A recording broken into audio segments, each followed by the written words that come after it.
Hi, everyone. I'm attorney Donna DiMaggio Berger, and this is Take It to the Board, where we speak condo and HOA. In today's episode of the Take It to the Board podcast, we are going to explore the escalating condominium crisis in Florida, a complex, multi-layered issue affecting countless communities across the state. As insurance premiums continue to soar, legislative changes unfold, and aging buildings confront new safety mandates, condominium boards and residents face unprecedented challenges. I'm joined once again by my podcast producer, Claude Jennings Jr. We are going to examine the historical roots of this crisis, the regulatory frameworks at play, and the economic and social impacts on both individual owners and associations. We hope you join us as we discuss these critical issues and shed some light on what lies ahead for Florida's condominium landscape. Hi, Claude. How you doing? Donna, I'm doing wonderful. And by the way, we have great guests on the show, but these are my favorite shows because you get to share your expertise. And I really feel like the listeners enjoy hearing your thoughts and the things that you know about this field because you're one of the best at it. And so I'm looking forward to this episode. Oh, well, that's very nice of you to say. Although I have to say my partner, Ken Director, he's got the highest numbers of downloading for his episode on committees. Okay. And, I told him that was going to be a good episode and he didn't believe me. He's like, committees. And I'm like, yeah, committees. People need to know what to do with them. Right. Yeah. Well, you can't be that far behind. You've got to be second or third or something like that. I'm not going to say. Okay. Well, there you go. Well, let's jump into this, the Florida condo crisis. Some people may not be aware of it outside of Florida, but there have been a lot of articles about the Florida condo crisis, and I'm sure you're reading those. Just take us through some of that and what you think and what you've been seeing and reading. Yeah, and I know we've got, Claude, a lot of people who listen in other states, but Florida in this regard is both a cautionary tale and it's also going to set the example for what to do in the aftermath of a catastrophe. Sure. So I did read the Palm Beach Post article that was, I think it was October 27th, and it was a 6-page article. It was called Condos in Crisis, Why Florida's New Condominium Safety Inspection Law is Creating Havoc for Condos. So, not the most positive title for an article. But listen, there's been a lot of articles out there right now talking about the looming deadlines for thousands of older Florida condominiums. And those deadlines are end of the year deadlines for buildings that are 3 stories or higher. They're deadlines for the milestone inspections, which are engineering inspections, to go in and have an engineer look at these older buildings and say whether or not they detect any structural weakness or structural deficiencies. And then there, of course, are the new reserve funding mandates by the end of the year for these 3-story or higher buildings. And it's not just 3 stories. You also have to have a certain number of units within the building to be impacted by this legislation. So for the reserve funding mandate, it's setting aside money under what we call the Structural Integrity Reserve Study, or SIRS. But, listen, since these laws were passed, there's only been I think a handful of buildings, Claude, that have actually been evacuated due to safety concerns. So that's the good news, not the good news for those few buildings, but, it hasn't been mass evacuations.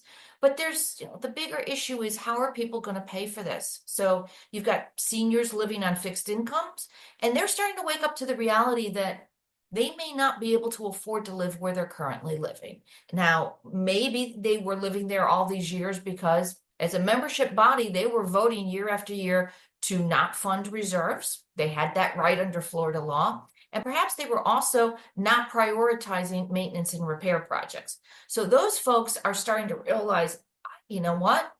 The board has to pass budgets that are going to pay for these things, which means what? The assessments are going to go up. And for some folks, they are not going to be able to continue living there. By the way, other people who are being impacted are younger purchasers who may be looking, who once upon a time would look at these older buildings. Maybe the property values were right, but now they're looking at it and they're saying, is this too much of a financial risk to buy into an older building, particularly one, Claude, that's along the coastline? I think purchasers are getting more sophisticated about what to ask for. And now the law requires them to be given a copy of the Structural Integrity Reserve Study so they can look and see how healthy financially the community is, if they've got money in reserves to pay for things like roof replacement, painting and waterproofing, concrete restoration. So for those younger families, they may no longer be looking to buy in some of these older buildings because they're just realizing that it may be too costly down the road to continue to upkeep older buildings. And then lastly, you've got investor owners who are impacted by these changes. These are folks who, have bought down here and in Florida. Sometimes it's second homes, so there's vacation homes. A lot of the times, though, it's people who have purchased these condo units in Florida and they rent them out. And for those folks, they're not so happy about having to spend a lot of money to maintain the buildings because that cuts into their return on investment. So they're impacted as well. Yeah, well, and you hit the nail on the head as far as with maintenance costs, and a lot of people having to leave because they can't afford to maintain them. But that might be news to some, but not news to some experts. A lot of these articles, they're saying that the experts are saying that this is an overdue reckoning for some of these people. Like, did you see this coming from afar off? And did others see it? And how come things weren't done earlier to try to fix it? I'm going to tell you, I have read those articles with the experts who are like, well, you got what was coming to you. You can almost see them wagging their finger in the air. And to a certain extent, they're right. There should have been more attention paid to both the budget, the reserves, and to the maintenance issues.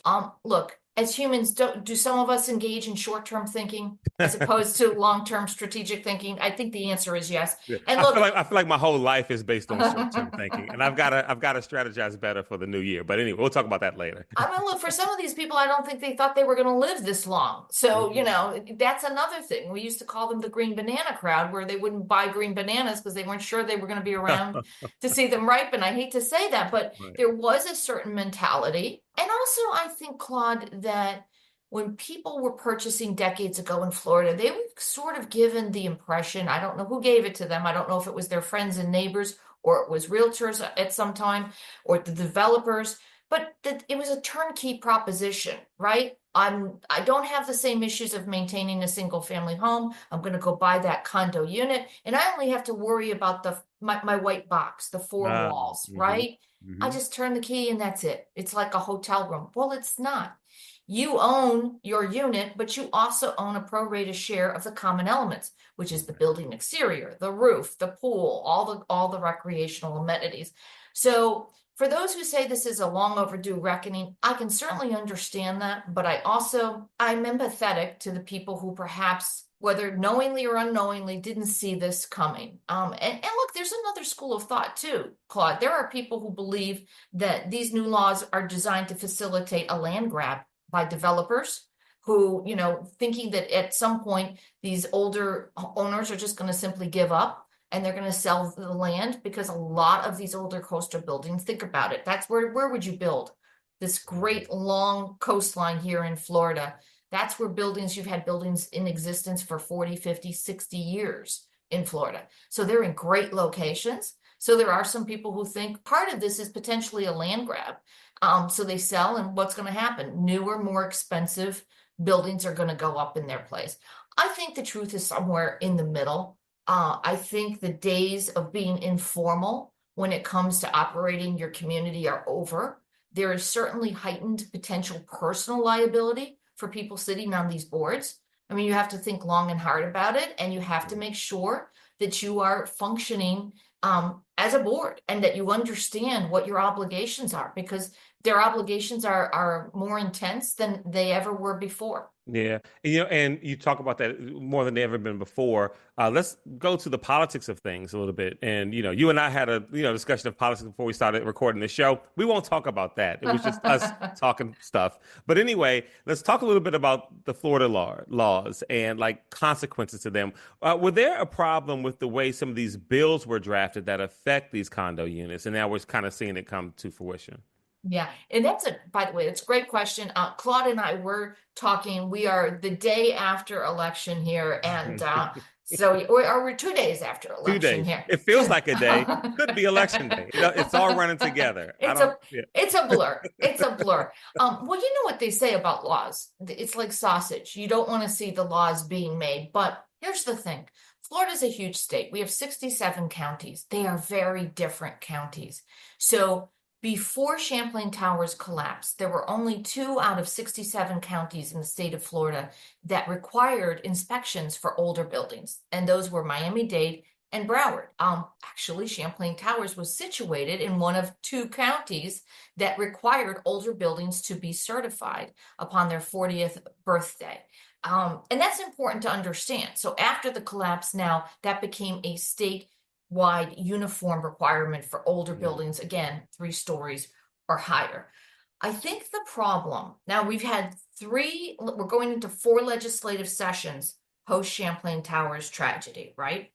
And remember, after Champlain Towers collapsed, the Florida Legislature did not pass any legislation designed to address building safety in older buildings during the regular session. They were called back during a special session because people were basically saying, how could you go into session and not do anything about this tragedy? So they went back into special session. They passed a bill that was Senate Bill 4D, but they did that in a very condensed special session. So you could just imagine that it was inevitable that there were going to be unintended consequences and things they hadn't thought about. And then after that first bill, there was a Senate Bill 154. And then last session, we had what we call Condo 3.0.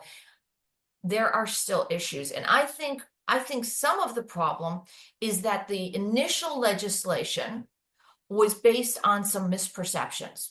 Okay, and I'm going to say it again. I think the media really contributed. I mean, our legislators read news articles like everybody else, and in the media's rush to assign guilt and try to get to the bottom of a story, there's a lot that they didn't cover. So, do you want to know what I think the misperceptions were? What's that? First of all, it was deferred maintenance leads to tragedy. Okay? They looked at a building, it fell down, and it was terrible, and 98 people lost their lives, and they said, well, that board didn't do its job. It was deferring maintenance, okay? Deferred maintenance, first of all, let's talk about this. It's not just about collapse and potential tragedy. Deferred maintenance means that when an association finally gets around to completing that repair project, it's going to cost more. And in the interim, property values in the community could have gone down. So deferred maintenance is always a bad idea, if for no other reason that you're going to spend more the longer you wait, typically. Okay. Right. And we certainly have seen that over the last couple of years with the inflation that we've experienced, and also the labor and supply issues that we've had. In the case of Champlain Towers, one thing that the media never reported on is that they were conducting their 40-year certification several years before the deadline. So they were actually years ahead of it. That's not to say that there couldn't have been deferred maintenance throughout, like most communities, different repair jobs. But when it comes to the building certification, which is now what we have, this milestone inspection, that particular community was actually conducting it years ahead of time. So that's the first thing. If you're only looking at deferred maintenance as the problem, and this is what contributed to the collapse. By the way, as we sit here today, they still have not released what the official cause or causes were for that tragedy. Oh, wow. So, still don't know, years later, but we're going to talk about that in a second. The other issue was lack of reserves leads to tragedy. So lack of money. So this is like you and I, if we had a household with no money and we had to replace our roof, we're going to have a problem doing it, right? Sure. Yeah. Yeah, absolutely. So it'll be the same thing with an association. If they don't have any money to undertake the necessary projects, whether it's a roof replacement, concrete restoration, painting and waterproofing, whatever it may be, now they have to borrow money or they have to pass special assessments. I'm going to go back to Champlain Towers again. They had been funding reserves for several years before the collapse, and they also had financing in place. So the 2 things that the legislature was hanging their hats on, deferred maintenance and lack of reserve funding, those were not really contributing factors. They're not really contributing factors. Wow. So there are things that people are obviously missing. You know, not deferred maintenance or anything like that.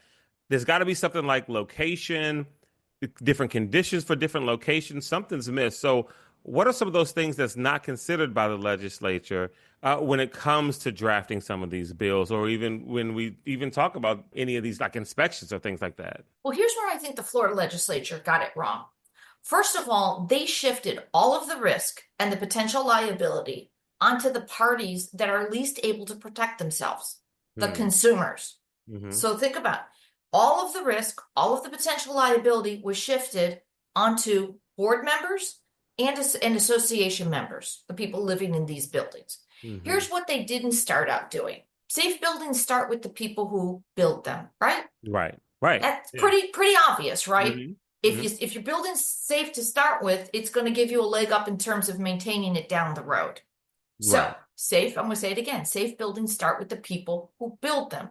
The thing that the I think the legislature did not take into account, and they should have taken into account during that first special session after the collapse in June 2021, was building standards. Okay? Mm-hmm. More consumer protections were needed to pursue construction defects, particularly. And also, I want to say now, if they had done that, now that we've got all of these associations spending millions of dollars, Claude, with repair projects, what's to say that some of the concrete restoration going on right now and the roof replacement going on right now and the electrical and plumbing work going on right now is not defective? And Right. these associations will need to pursue those contractors for bad work. In fact, the legislature went the other way. So when you're talking about exercising your rights, regardless of the jurisdiction, regardless of the state, there is going to be something called the statute of limitations. It's the length of time you have to pursue your rights. In Florida, the longest amount of time you have, it's called the statute of repose, used to be 10 years. So it would be 10 years, and you had that time to figure out if there was a construction defect in your building. Okay? That was, the Florida legislature reduced that some years ago from 10 years to 7 years.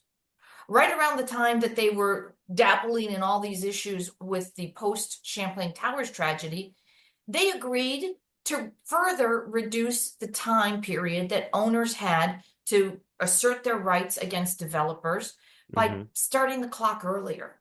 And in some cases, for homeowners associations, the clock would have run out before the owners could even take control of the association from the developer. Oh, okay. Yeah. Yeah. Yeah. Yeah. Which Yeah. to Mm-hmm. me is madness. If you're talking about a tragedy tied to residential construction, why would you make it more difficult Mm-hmm. for people to pursue their rights? And why would you make it easier for developers or contractors to say, well, here's our risk. And now our risk just got a little bit less because the Florida legislature has given us a nice gift and tied it up in a bow.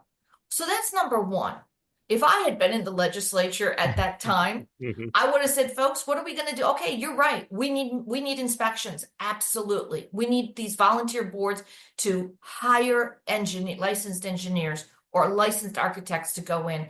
They need to hire reserve specialists to tell them how much money to set aside. It's no longer good enough for Bob or Sue on the board to come up with these numbers out of thin air. But I also would have said, what are we doing to hold developers accountable, to make sure that the housing stock that's being built in the state of Florida, in the Sunshine State, is safe? Here's the other thing where I think the legislature got it wrong. Local government should be held accountable for its role in building safety. Okay. Mm-hmm. Let me go back to Champlain Towers. A local building official had told those folks at an open membership meeting just weeks before the building collapsed that the building was safe. They'd been working with an engineer who was working with the local building department. How does that happen? Mm-hmm. At the time the building was built, there were certain changes that had to be signed off on by the city and the county. Okay? At the time the building, there was new construction going up next door to Champlain Towers, huge skyscraper. There were changes made there too. Those things were all approved. How does that happen? Yeah. Yeah. Yeah. Yeah. So right now, local government, all government enjoys the benefit of something called sovereign immunity, which protects them, insulates them from a lot of liability if they make mistakes. And that makes sense, right? We can't function as government if we don't have some protection from our own mistakes. Sure. But for the real big mistakes, I think there should be more accountability for government. No, absolutely. And I like that thought. Like we should do new segments, where Donna thinks fill in the blank got it right, where Donna thinks and fill in the blank got it wrong. I like that. But let's talk about the boards. You talk about accountability. And we don't want to paint with a broad brush, but I imagine that there are some boards that are better at meeting these challenges than other boards. Have you seen any difference in some in your experience? Well, yeah, I mean, when I'm reading these articles about the condo crisis, Claude, there are definitely communities that I work with that they're not in crisis. They're not in crisis at all. They've stayed on top of their maintenance and repair projects. They have consistently, funded their reserves. They hold regular board meetings. I've been out to those board meetings. They're pleasant. The people who show up seem to be happy. There's no, throwing of rocks. There's no, uh, torches and pitchforks. So not everybody's in crisis in terms of their operations. However, I will say that just about every Florida community is in crisis when it comes to insurance. So Oh, it is wow. very difficult to get reasonable insurance premiums in Florida. Condominium associations, they fall into a commercial residential category, which does not afford them the same level of consumer protections that a pure residential insurance policy holder would have. So everybody's dealing with the insurance crisis. And I want to take a step back. Remember, I told you in terms of drafting what I thought they got wrong, and I mentioned building standards they didn't take into account. They didn't take into account more accountability Sure. for insurance. I Hmm. mean, more accountability for local government. The other thing they didn't take into account was the insurance crisis. So Okay. you can't load up people with all these costs with very specific deadlines without also acknowledging how much their budgets have increased over the last 5 years when it comes to insurance in the state of Florida. Okay. Even though they were tinkering with different changes, I think that should have been acknowledged. And the other thing, I do want to take a step back on that. Um, they didn't also take into account the old adage that location counts. So these Okay. buildings are not all deteriorating at the same level, okay? They used to have it where it was proximity to the coastline, and then they changed that. The other thing they didn't take into account that there would be a supply and demand issue for all, you got to use a licensed engineer or architect. So that became an issue too. And then lastly, they didn't take into account credentials for reserve specialists. So our legislature's got some work to do. But let me get back to what you talked about. There are great boards out there that are still grappling with the insurance crisis, but those communities are not suffering as much because they have a board in whom they have confidence. And there are certain hallmarks to good boards, highly functional boards, and there's certain hallmarks to the completely dysfunctional board.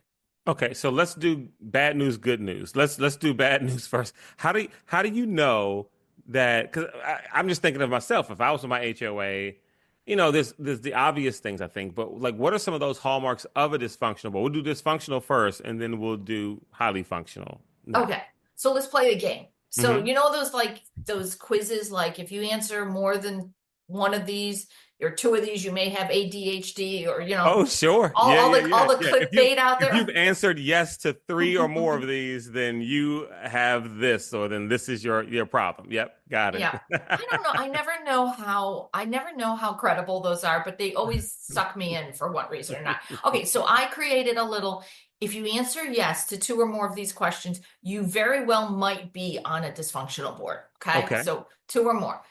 Do you rarely, if ever, have board meetings? Do the Hmm. board meetings you hold require security? Or in the absence, or in the absence of security, result in screams, profanity, and incivility? Okay. Have you been unable to fill a vacant board seat? Do you have directors with undisclosed conflicts of interest that you know of? I mean, they haven't Sure. disclosed it to the board, but you kind of know what's going on, right? Hmm. Have you been unable to adopt a board member code of conduct? That one Now, always, I'm sorry. I'm sorry, Don. If I could just interrupt right there, for someone who may think that they think of a conflict of interest, would that include like, okay, well, there's a certain company that has a landscaping contract, but it happens to be the brother-in-law of someone who's on the board? Like, is that the kind of thing you're talking about there with the like yeah, conflict? Okay, it okay, is. So the board member whose family member owns the landscape company that is contracting with the association in Florida, there's very specific law regarding the disclosure that needs to be hmm, made on okay, that. And 75% of the board has to agree that that's okay because they're okay. doing business with the association. But the other kind of conflict of interest is a little bit different. Let's say you're a realtor. This comes up all the time. You're a Okay. realtor, you're serving on the condo board, you're not doing business with the association, but you have listings in the building. Is that a Hmm. conflict of interest?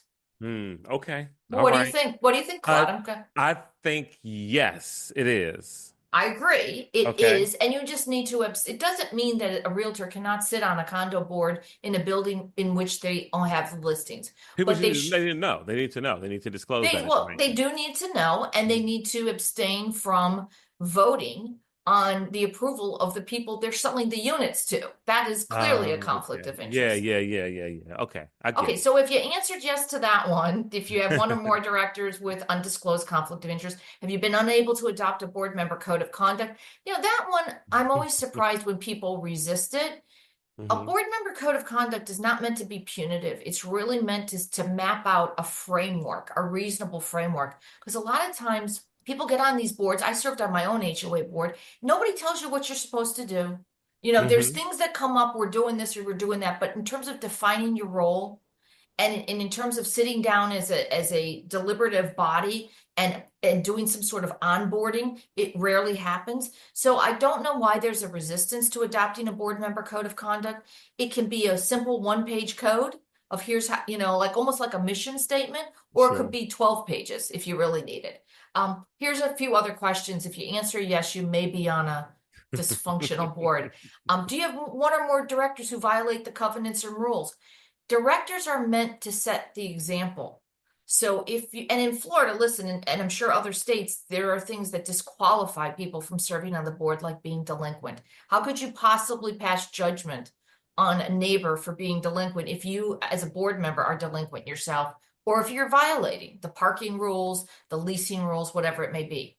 Do you have one or more directors who are taking illegal compensation, kickbacks? In Hmm. Florida, that's going to be a crime. Now, also in Florida, the law does allow board members to be compensated if the bylaws so provide. In all my years of doing this, I've only had, I think it was two associations where they actually paid their directors, and it was authorized under the documents. Okay. Um, do you have one or more directors who breach confidential information? That's a big, big example of a dysfunctional board. Okay. So you're on the board.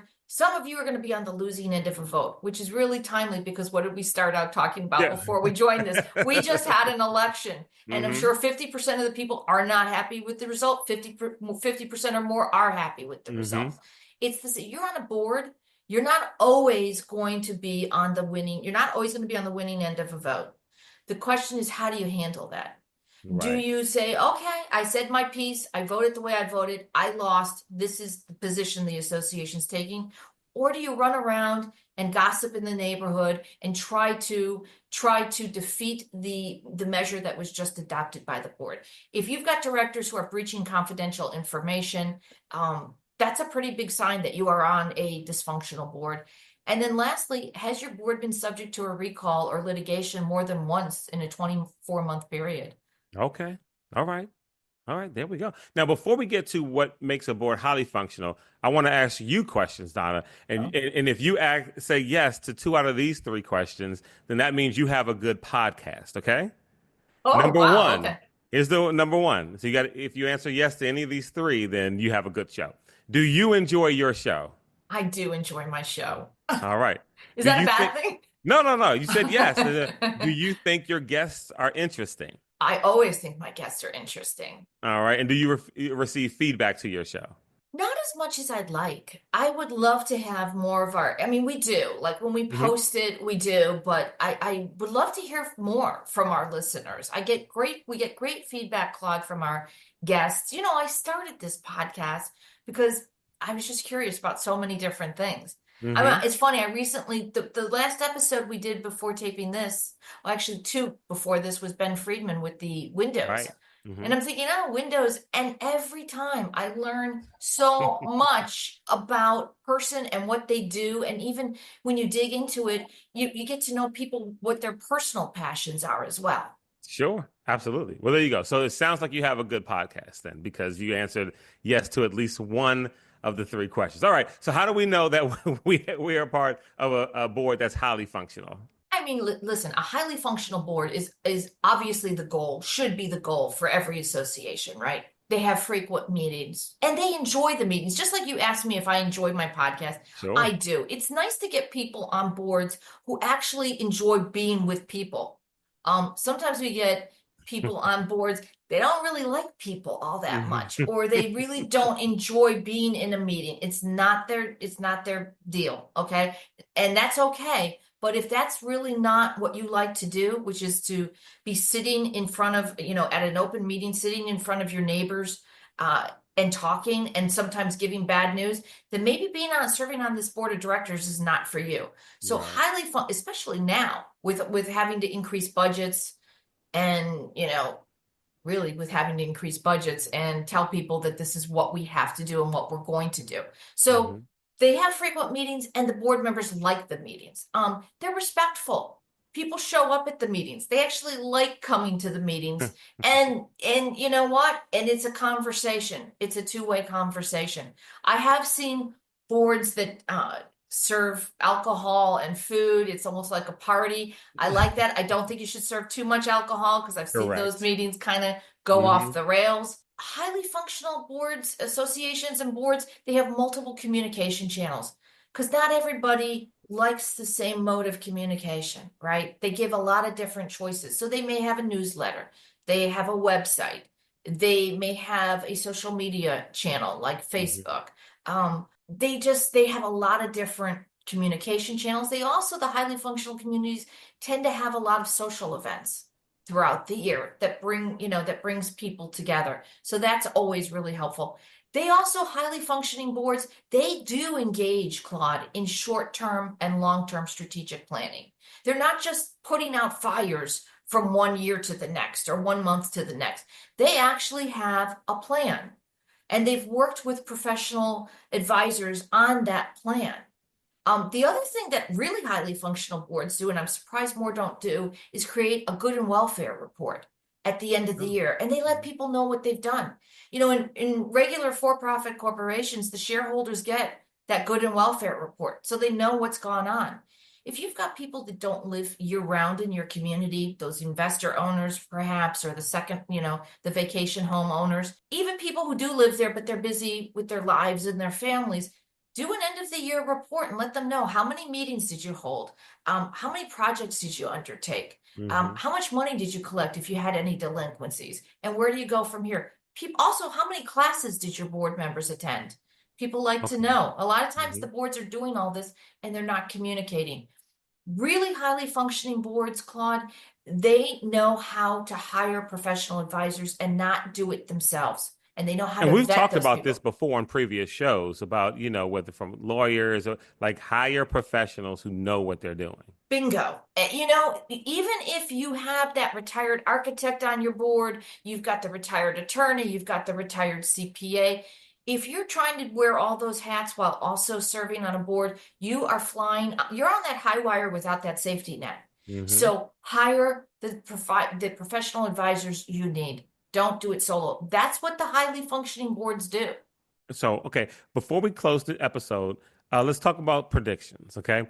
And so, the condo crisis, this whole episode's been about that. How long do you think this will last, and what's next? What's coming up? What's down the pike? What to do next? I can't say how long I think it's going to last, but I do think we can shorten the crisis with a couple different techniques. One, I think it's crucial that people living in Florida condominiums reach out to their legislators and talk to them and educate them about their budgets, about what they're facing, about their demographics, and ask them what's going to happen in the next session. And also I do think that some of these communities should make plans to go up to Tallahassee. We only have a 60-day session in the state of Florida, Hmm. part-time legislature. So maybe folks need to go up there and they need to talk to our public policy makers because as we talked about earlier, a lot of this legislation was based on some of it was based on misperception, but a lot of it was based on not thinking about all the other factors that truly contribute to building safety. So I would say that's going to be a key. The same thing with insurance. Um, your public policy makers need to understand what's going on with the insurance crisis in Florida. working with counsel on your governing documents, because a lot of times you've got old language in your governing documents that are making it harder for you to seek out affordable, reasonable insurance, because your governing documents may be requiring a certain level of coverage. So that's going to be very important. I think you're going to see condo terminations in the state of Florida. I know I'm working on at least a half a dozen right now where my clients are being approached by developers. These are well-maintained buildings, actually. These are not decrepit buildings. They are well-maintained, but they are in really prime locations. And those folks are doing the math right now. They're trying to figure out whether or not it makes sense to sell, or whether they're going to be able to continue to afford the maintenance. And we don't know what the weather's going to bring either, right? Sure, right. Yeah. And that's been more predictable, lately than unpredictable than we've seen. Yeah. Exactly, because a lot of the building safety also hinges on how much battering these buildings are taking when it comes to storm season, our 6-month storm season each year. So, and again, I think they also need to reach out. People are going to need to reach out to local government officials and talk to them. They may be able to get a little bit more time from local government if they're taking the steps necessary, if they're showing a good faith effort to comply. I think people want to be reasonable. People want to help. And then lastly, there are counties that are earmarking funds to help older people meet their special assessments. It really does all boil down to, Claude, though, you have to be informed. You can't just be looking on social media and saying, well, I think we could do this, and I read this, and I hear from a lot of people, they think they know how to interpret the statutes. They think they know how to interpret what's being put out there. Hire the right professionals to help you. Yeah, and just one last question, if I can sneak this in. Sometimes it's like I think of the fire alarm that goes off in the building, and you're wondering, is this the fire alarm or is there something really going on? On a scale of 1 to 10, with 1 being, I don't worry too much about it, and 10, like, it's threat level midnight. Like, how bad is it, or how concerned should people be? I think with an this kind of 8.5. crisis. I think an 8.5. Wow. Yeah, Okay. it's pretty bad. Okay. It's pretty, but you can navigate it. Here's the situation. You can't get through this crisis. Boards can't by not taking the steps they need to take to comply with their fiduciary duties. So they're getting a lot of pressure from members saying we can't afford this. But if you're sitting on that condo board in Florida, the statute says you're going to breach your fiduciary duty if you don't meet certain deadlines. So you do this, board members, at your own risk and your own peril. I had a conversation the other day with a potential new client who was saying, well, can we do this or can we do that? And I said, have you amassed any assets in your life? This was a 70-year-old man. I assume he's owns a house, a vehicle. Have you amassed any assets? Well, yes. If you're going to sit on that board, you better make sure you're ready to take the steps that you need to take to comply with the law. And that means that there very well could be some people that need to sell and move. And it's unfortunate, but that's probably what's going to happen. So I would say we're at about an 8.5. Okay, right about an 8.5. That's the condo crisis. That's just me. Well, no, but me. That's good. And again, listen to the professional, people. Listen to the one who knows what they're talking about, and conduct yourselves accordingly. Donna, it's always great, hearing from you. And you know this. I've said this before. I do feel like having episodes where you lend your expertise is really valuable to the listeners. And so thank you so much for your time and for, handling this Florida condo crisis. Well, thank you, Claude. I hope we help some people today. Thank you for joining us today. Don't forget to follow and rate us on your favorite podcast platform, or visit takeittotheboard.com for more ways to connect.